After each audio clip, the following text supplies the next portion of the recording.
अस्सलाम वालेकुम। मेरा नाम कदस भट्ट। इस वीडियो में आपके साथ मैं क्रिप्टो मार्केट की ताज़ा तरीन अपडेट्स, न्यूज़ इन्फॉर्मेशन और मेरा तजिया शेयर करूंगा।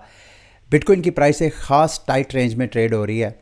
कुछ एक्सपर्ट्स का मानना है, जो मैंने रीड किया वो मैं आपके साथ शेयर कर देता हूँ। उनका मानना यह है कि जब तक कोई रेगुलेटरी क्लैरिटी नहीं आती क्रिप्टो मार्केट में, उस वक्त तक बिटकॉइन इसी ख़ास टाइट रेंज में ट्रेड होता हुआ नज़र आएगा।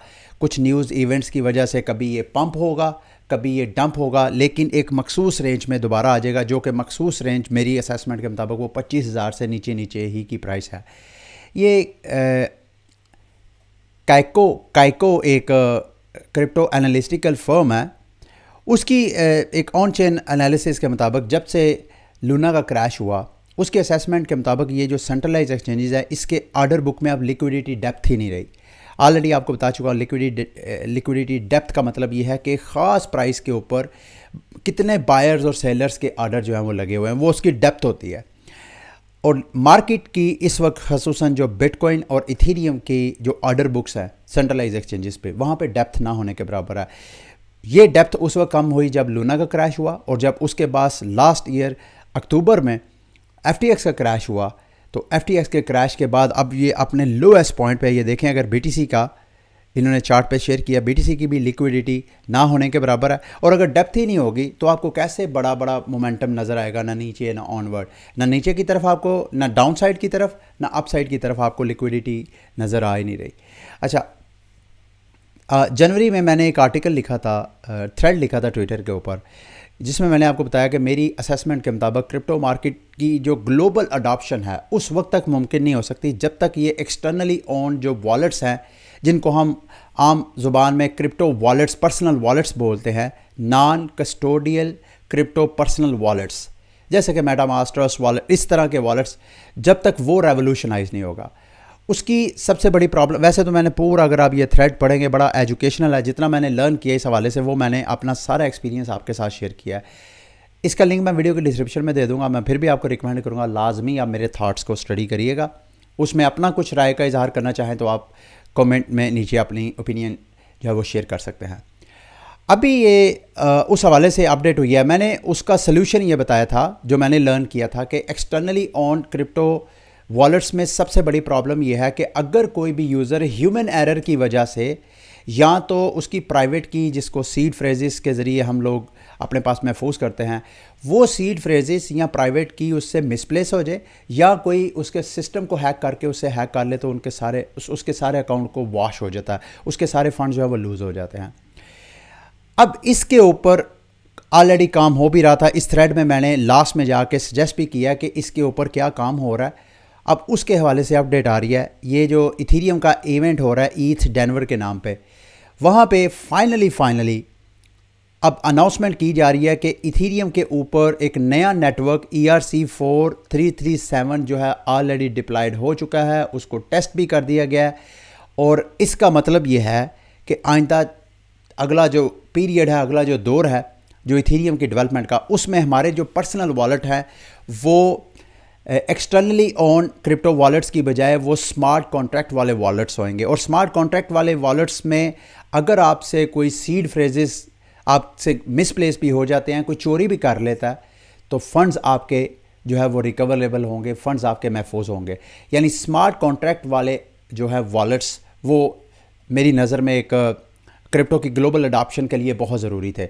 और ये जो नेटवर्क नया ये इन्होंने डिप्लॉय कर दिया ERC-4337, ये तमाम जो EVM कंपैटिबल चेन्स हैं, यानी हर वो चेन, आप नॉर्मली जो मेटामास्क का आपका एक एड्रेस है, वो कई चेन पे आप यूज़ कर सकते हैं। आप बाइनांस चेन पे कर सकते हैं, फैंटम पे कर सकते हैं, यानी जितनी भी EVM कंपैटिबल चेन्स है, सब पे आपका एक ही एड्रेस जो है वो यूज़ होता है, एक ही प्राइवेट की और एक ही जो पब्लिक की है वो यूज़ होती है। अब यही सेम चीज़ ये जो अकाउंट अब्स्ट्रैक्शन या स्मार्ट कॉन्ट्रैक्ट वाला वॉलेट जो है उसमें होगा। स्मार्ट कॉन्ट्रैक्ट वॉलेट में सबसे इसको इंटरेस्टिंग चीज़, जिस वजह से सिक्योरिटी, इसमें आप लोग सोशल रिकवरी ऑप्शंस डाल सकते हैं। मिसाल के तौर पे अगर मैं हम फैमिली के 5 मेंबरान हैं, तो अगर मैं वॉलेट क्रिएट करता हूं तो मैं 4 जो मेरे फैमिली के दीगर मेंबरान्स हैं उनको भी अपने वॉलेट में अथॉरिटी दे सकता हूँ कि इन केस कि अगर मेरे वॉलेट पे एक्सेस ख़त्म हो जाती है तो वो चारों मिल के मेरी जो है वो हेल्प आउट करें मेरे फंड्स को रिकवर करने के। इसी तरह बाकी चारों जो है वो भी अपना अपना सोशल रिकवरी वाला वॉलेट जो है वो क्रिएट कर सकते हैं। तो अकाउंट अब्स्ट्रैक्शन या स्मार्ट जो अकाउंट्स हैं क्रिप्टो वॉलेट्स वगैरह, उसका आगाज़ जो है इसके बाद होगा। मेरी नज़र में ये बहुत बड़ी डेवलपमेंट है। इसका फ़िलहाल आपको क्रिप्टो मार्केट में कोई असर नहीं नज़र आ रहा। अगर आप इथेरियम के चार्ट पे जाएं तो इथेरियम की प्राइस, जैसे मैंने आपको स्टार्ट में बताया कि सेंट्रलाइज एक्सचेंजेस जहाँ पे रिटेलर्स जो है वो फोमो में आके बाइंग और सेलिंग और प्राइस को पंप और डंप करते हैं, वो ऑर्डर बुक में लिक्विडिटी डेप्थ आपको ना होने के बराबर नज़र आ रही है। दूसरी मेजर अपडेट इथेरियम के हवाले से ही है, वो मैं आपके साथ शेयर करता हूँ। इथेरियम के शंघाई अपग्रेड के हवाले से बाकायदा इन्होंने जो विड्रॉवल्स हैं टेस्ट नेट के ऊपर वो प्रोसेस करके देख लिए हैं और वो सक्सेसफुली वो भी टेस्ट हुई हैं। इसका मतलब ये है कि इथेरियम की ऊपर जो स्टेकिंग की विड्रॉवल्स थी वो अब होपफुली शंघाई अपग्रेड शायद अगर इस माह या अगले माह के अंदर अंदर ये फाइनलाइज हो जाएगा। कोई पता नहीं इस माह के लास्ट में जाके या अगले माह तक ये फाइनली हो जाएगा। उससे होगा क्या? उससे इथेरियम की स्टेकिंग के ऊपर जो अनसर्टेनिटी है कि भाई हमने टोकन लॉक कर दें, क्योंकि इथेरियम के ऊपर जो स्टेकिंग है उसकी अनलॉकिंग उस वक्त तक नहीं होगी जब तक कि शंघाई अपग्रेड नहीं होगा। तो इस वजह से चूँकि कोई सर्टेनिटी नहीं थी, कोई यकीन नहीं था कि यार हम स्टेकिंग करेंगे तो कब अनलॉक होगी, तो ये जब अनसर्टेनिटी ख़त्म हो जाएगी तो मेरी नज़र में इथेरियम की प्राइस जो है वक्ती तौर पे ओबियसली जब इथेरियम अनलॉक होगा तो जब विड्रॉवल आएंगी उसमें से बहुत से इन्वेस्टर जो है वो अपनी पोजीशंस चेंज करेंगे, प्रॉफिट टेकिंग वगैरह करेंगे। लेकिन मार्केट के एक्सपर्ट्स का मानना यह है कि इसके बाद जो इथेरियम के टोकन्स की स्टेकिंग जो कि 13% 14% की रेंज में है वो 50% प्लस जा सकती है, जिससे इथेरियम के ऊपर जो सेल प्रेशर है वो मज़ीद कम होगा। और इथेरियम की प्राइस के लिए ये बहुत फंडामेंटल अपडेट है जो कि होने जा रही है इस माह या अगले माह। और साथ ये मैं अल्ट्रासाउंड मनी पे एक चीज़ आपको दिखाना चाहता हूँ, माफ़ कीजिएगा। इस वक्त इथेरियम की टोटल सप्लाई टोकन की 120 मिलियन टोकन की सर्कुलेशन सप्लाई है। जब से इथेरियम प्रूफ ऑफ वर्क से प्रूफ ऑफ स्टेक में कन्वर्ट हुआ है, यानी जब से इसका मर्ज हुआ है, उस वक्त से लेके अभी तक इथेरियम की जो सप्लाई है उनके बर्निंग मैकेनिज़्म की वजह से वो इप 1559 जो प्रोटोकॉल अगस्त 2021 में इथेरियम ने अपग्रेड किया था, उसके बाद इथेरियम की ट्रांजैक्शन फ़ीसों के साथ बाकायदा इथेरियम बर्न होता है और अभी तक 41,000 जो है वो इथेरियम जो है वो बर्न हो चुका है। इस वक्त जो टोटल इशुएंस है पर ईयर, एक जो वैलिडेटर्स को रिवार्ड के तौर पे उनके नेटवर्क को जो सपोर्ट करते हैं उन वैलिडेटर को जो इथेरियम दिया जाएगा वो 6,65,000 पर एनम है। और अगर हम बर्निंग का देखा जाए तो पर ईयर 1,240 जो इथेरियम है वो बर्न होगा। जो बर्निंग सप्लाई है, सप्लाई की ग्रोथ ओवरऑल जो है वो नेगेटिव में आपको नज़र आ रही है। इसका मतलब ये है कि इथेरियम हर साल इथेरियम की सप्लाई बढ़ने की बजाय -0.47।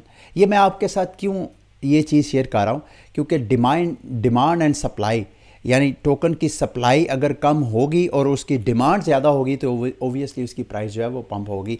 तो ये मेरी नज़र में 2-4 ऐसी फंडामेंटल चीज़ें हैं इथेरियम की सेक्टर के हवाले से। इथेरियम की साइड पे जो इथेरियम के लेयर 2 इकोसिस्टम का ऑलरेडी मार्केट में हाई, वो हम कई वीडियोस में पीछे डिस्कस करते आ रहे हैं। ये इथेरियम की अपनी चेन के ऊपर ये जो डेवलपमेंट्स हैं, फंडामेंटल चेंजेस हैं जो कि इथेरियम को आने वाले वक्त में एक अच्छी प्रॉफिट टेकिंग वाली क्रिप्टो करेंसी बना सकती हैं।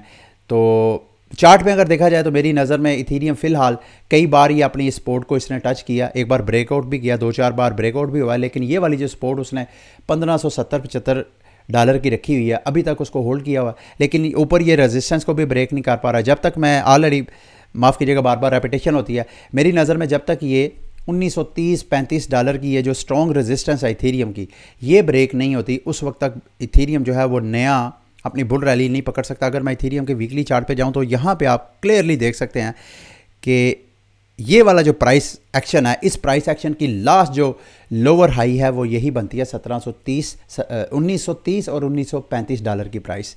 अब ये कब ब्रेक होगी? ओबियसली मार्केट में जब BTC और इथेरियम की मार्केट का एक थोड़ा सा मोमेंटम बनेगा तो उसके बाद ये ब्रेक होगी।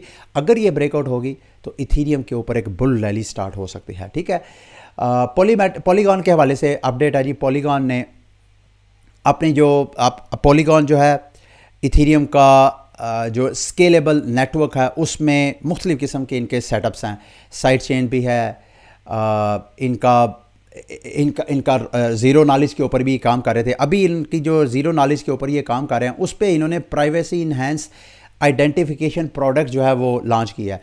अब ये जो इन्होंने चीज़ लॉन्च की है ये क्या चीज़ है? पॉलीगॉन नॉर्मली आप किसी वेबसाइट पे जाते हैं तो वेबसाइट पे वो अक्सर आपको कहते हैं ना कि आप साइन अप करें, तो साइन अप पे जब आप क्लिक करते हैं तो एक ऑप्शन तो ये है कि सारी चीज़ें आप अपनी इन्फॉर्मेशन जितनी भी, आपका नाम, फर्स्ट नेम, लास्ट नेम, आपकी डेट ऑफ बर्थ, आपकी email address, user name, password, फिर एज, जेंडर, ये सारी चीज़ें आप हर वेबसाइट पे अलग अलग देते हैं। लेकिन उसके साथ साथ वेब 2 में भी थोड़ी डेवलपमेंट हुई कि जब आप साइन अप पे क्लिक करते हैं वहाँ ये सारी इन्फॉर्मेशन वन बाय वन दर्ज करने की बजाय आप वहाँ पे गूगल के ज़रिए, फेसबुक के ज़रिए या इस तरह अपने ये जो अकाउंट्स है सोशल मीडिया अकाउंट्स उनके ज़रिए साइन अप कर सकते हैं। यानी जो इन्फॉर्मेशन ऑलरेडी आप अपनी जीमेल में दे चुके हैं, आप फेसबुक पे दे चुके हैं, वही इन्फॉर्मेशन बराह रास्त वो जो ऐप है जहाँ पे आप मज़ीद साइन अप करना चाह रहे हैं वहाँ पे आपको चले जाए। तो ये जो पॉलीगॉन ने किया है, पॉलीगॉन भी इसी तरह का कोई सेटअप करना चाहता है। क्रिप्टोग्राफी, ज़ीरो नॉलेज एक ऐसा, ऑलरेडी मैं आपके साथ एक बार शेयर भी कर चुका हूँ कि ज़ीरो नॉलेज एक ऐसी क्रिप्टोग्राफी टेक्नोलॉजी है जिसमें आप इंफॉर्मेशन सिर्फ उतनी शेयर करते हैं जितनी की रिक्वायर होती है, ना कि आप सारी इन्फॉर्मेशन किसी पर्सन के लिहाज से। तो ये उस वजह से फॉर एग्ज़ाम्पल आप किसी जगह पर्सनल आइडेंटिफिकेशन, हमारे जो रेगुलेटरी इदारे होते हैं, आप किसी जगह जाते हैं, मिसाल के तौर पे अक्सर ऑफिसेज़ में जो एंट्री और एग्ज़िट कार्ड होता है तो वो आप वहाँ पे जाके कार्ड स्कैन करते हैं, आपकी आइडेंटिटी जो है वो स्कैनर जो है वो करके रिकॉर्ड करके तो आपको वो अलाउ या डिसअलाउ कर सकता है। तो सेम इसी तरह क्रिप्टोग्राफी, ज़ीरो नॉलेज क्रिप्टोग्राफी के ऊपर पॉलीगॉन ने आइडेंटिटी वेरिफिकेशन जो प्रोडक्ट है वो लॉन्च की है। उससे क्या होगा कि हमारी जो ऑफ क्रिप्टो मार्केट्स हैं उनमें भी ये क्रिप्टोग्राफी टेक्नोलॉजी है वो यूज़ होगी। तो एक तरह का मेरी नज़र में पॉलीगॉन नेटवर्क के लिए ये बुलिश न्यूज़ है। पॉलीगॉन की प्राइस फ़िलहाल जो है ऑलरेडी मैंने 2-4 दिन पहले इसका चार्ट पे एनालिसिस किया था, प्राइस ऑलमोस्ट उसी रेंज में फ़िलहाल ट्रेड हो रही है। और बीटीसी की प्राइस को, इसकी पॉलीगॉन की प्राइस को आपने क्लोजली वॉच करना है $1.14-15 की प्राइस पे अगर आपने इसमें एंट्री लेनी है तो। और मुमकिन है यहाँ से ब्रेकआउट भी हो जाए। अगर ब्रेकआउट होगा तो नीचे वाली सपोर्ट जो मुझे करंट सपोर्ट नज़र आ रही है वो $1 के पास है, फिर उसके बाद अगली सपोर्ट जो है वो 75 सेंट के पास मुझे पॉलीगॉन की नज़र आ रही है। अच्छा, ऑस्ट्रेलिया के सेंट्रल बैंक की तरफ से न्यूज़ है कि चंद दिन पहले मैंने आपके साथ शेयर किया था कि ऑस्ट्रेलिया का जो रिज़र्व बैंक ऑफ ऑस्ट्रेलिया है वो भी अपना CBDC लॉन्च कर रहा है। अब उस हवाले से वो मुख्तलिफ़ किस्म के जो कंपनीज़ हैं उनके साथ पार्टनरशिप कर रहे हैं ताकि उनका जो CBDC है उसका पायलट प्रोजेक्ट उनके साथ मिलकर लॉन्च किया जाए। अभी रिसेंट न्यूज़ ये है कि उन्होंने मास्टर कार्ड के साथ पार्टनरशिप की है। मास्टर कार्ड के अलावा भी इन्होंने 2-4 कंपनीज़ हैं, मैं आपके साथ शेयर कर देता हूँ। न्यूजीलैंड बैंकिंग ग्रुप जो है उनके साथ भी इन्होंने पार्टनरशिप की है जिसके साथ वो अपना पायलट प्रोजेक्ट जो है वो उसकी प्रैक्टिस वगैरह करेंगे, ओबियसली शायद क्रॉस बॉर्डर ट्रांजैक्शन वगैरह के लिए। मास्टर कार्ड, मोनोवा, द ऑस्ट्रेलियन बॉन्ड एक्सचेंज, ताकि ये जो उनका CBDC है वो बॉन्ड मार्केट के ऊपर वो कैसा असर अंदाज करता है। फिर उसके बाद डिजी कैश, कॉमनवेल्थ एंड अदर्स के साथ ये CBDC का प्रोजेक्ट जो है वो लॉन्च कर रहे हैं। अच्छा, आज जो मैं आपको NFT यानी NFT फाइनेंस के हवाले से जो प्रोजेक्ट एक्सप्लेन करूंगा वो है, उसका नाम है सूडो स्वाप। अब सूडो स्वाप क्या है? ये भी एक NFT का मार्केट प्लेस है। इससे और ओपन सी में फ़र्क क्या है? अगर आप इसको समझ लेंगे तो आपको सूडो स्वाप की समझ आ जाएगी। सबसे पहले जो ओपन सी है वो NFT का कैसा मार्केट प्लेस है, वो दूसरे लफ्ज़ों में आप NFT की P2P ट्रेडिंग प्लेटफॉर्म है जहाँ पे यूज़र, जैसे आप क्रिप्टो एक्सचेंजेस पे डॉलर बाय और सेल करते हैं P2P पे जाके, इसी तरह ओपन सी जो है NFTs का P2P प्लेटफॉर्म है जहाँ पे यूज़र्स, बायर्स और सेलर्स अपने ऑर्डर्स लगाते हैं, बाय और सेल के ऑर्डर लगाते हैं। लेकिन ओपन सी में और सूडो स्वाप में है, सूडो स्वाप भी P2P NFT प्लेटफॉर्म, लेकिन इसमें और ओपन सी में फ़र्क यह है कि ओपन सी में आप लिमिट ऑर्डर लगाते हैं। जिस बंदे ने भी NFT अपने सेल करने हैं वो एक मखसूस प्राइस पे NFT कि सेल प्राइस पे लिस्टिंग कर देता है कि भाई ये मेरे पास NFT है और ये मैं इस प्राइस पे सेल करना चाहता हूँ। अगर तो कोई बायर जो है उस प्राइस को लाइक करेगा तो वो आपके उस NFT को बाय कर लेगा। इस एक्सरसाइज में जो ओपन सी में होती है, जिसमें आप लिमिट ऑर्डर के ज़रिए करते हैं, उसमें जो ट्रेडिंग प्लेटफॉर्म है वो उसकी फ़ीस होती है, क्रिएटर की फ़ीस होती है। तो इस तरह ट्रेडर्स को वहाँ पे प्लेटफॉर्म प्रोवाइड किया जाता है बाइंग और सेलिंग के लिए। सूडो स्वाप में फ़र्क यह है कि सूडो स्वाप में लिमिट ऑर्डर नहीं लगते। सूडो स्वाप की मिसाल इसको मज़ीद समझने के लिए, जैसे सेंट्रलाइज एक्सचेंजेस जो हैं जैसे बाइनांस में और यूनिस्वाप में क्या फ़र्क है। बाइनांस में तो आप अपने मर्ज़ी के लिमिट ऑर्डर लगा सकते हैं बाय और सेल के, लेकिन यूनिस्वाप पे आप लिमिट ऑर्डर नहीं लगा सकते। यूनिस्वाप एक automatic market maker trading platform है, जहाँ पे जो होते वहाँ पर भी यूज़र्स का ही डाटा है, वहाँ पर भी यूज़र्स ही ट्रेडिंग के लिए आपको लिक्विडिटी प्रोवाइड करते हैं। वो जो लिक्विडिटी प्रोवाइड करते हैं उनको मार्केट मेकर्स बोलते हैं। यूनिस्वाप में एक यूज़र का ऐसा हिस्सा है जो मार्केट मेकर कहलाता है, जो कि लिक्विडिटी प्रोवाइड करता है। पूल्स बना लेते हैं, उन पूल्स में लिक्विडिटी डालते हैं, और जब कोई बायर्स हैं उन्होंने टोकन को एक्सचेंज करवाना है, तो जब टोकन्स एक्सचेंज करवाने वाले आते हैं तो वो जो पूल्स होते हैं उसमें वो अपना टोकन फेंक के और उस पूल से वो वाला टोकन ले लेते हैं जिसकी उनको ज़रूरत होती है। सूडो स्वाप भी सेम इसी तरह का NFT का यूनिस्वाप आप समझ लें। NFT का बाइनांस कौन है? ओपन सी। और NFT का यूनिस्वाप कौन है? Pseudo swap. सूडो स्वाप में भी जो यूज़र्स हैं, एक तो मार्केट मेकर्स होते हैं जो पूल्स बनाते हैं। पूल्स में वो क्या चीज़ें डालते हैं, चूँकि ये सूडो स्वाप इथीरियम कंपैटिबल है, तो वो या तो इथीरियम वहाँ पे डालेंगे या वो NFTs डालेंगे। अगर उन्होंने NFT अपनी सेल करनी है तो वो अपना एक पूल बनाएंगे NFTs का, वहाँ पे अपनी NFT फेंक देंगे और साथ वहाँ पे सेटिंग सेट कर देंगे, जी मेरी ये जो 5 फॉर एग्जांपल NFT मैं पूल में ऐड कर रहा हूँ, तो अगर इस प्राइस रेंज में आए तो एक मतलब कोई बंदा बायर आता है तो आपके पूल में से वो पाँचों की पाँचों बाय कर लेता है, तो उसमें आपको क्या बेनिफिट? आप वहाँ पे आप बाकायदा सेटिंग कर सकते हैं कि पहली NFT अगर मेरी सेल होती है तो अगली NFT थोड़ी एक्सपेंसिव सेल हो, अगली NFT उससे भी एक्सपेंसिव सेल हो। यानी पूल के अंदर भी आप कई सेटिंग कर सकते हैं। वो तो ओबियसली जब आप इसका ड्यू डिलिजेंस करेंगे तो आपको सारा पता चल जाएगा कि ये वर्कआउट कैसे करता है।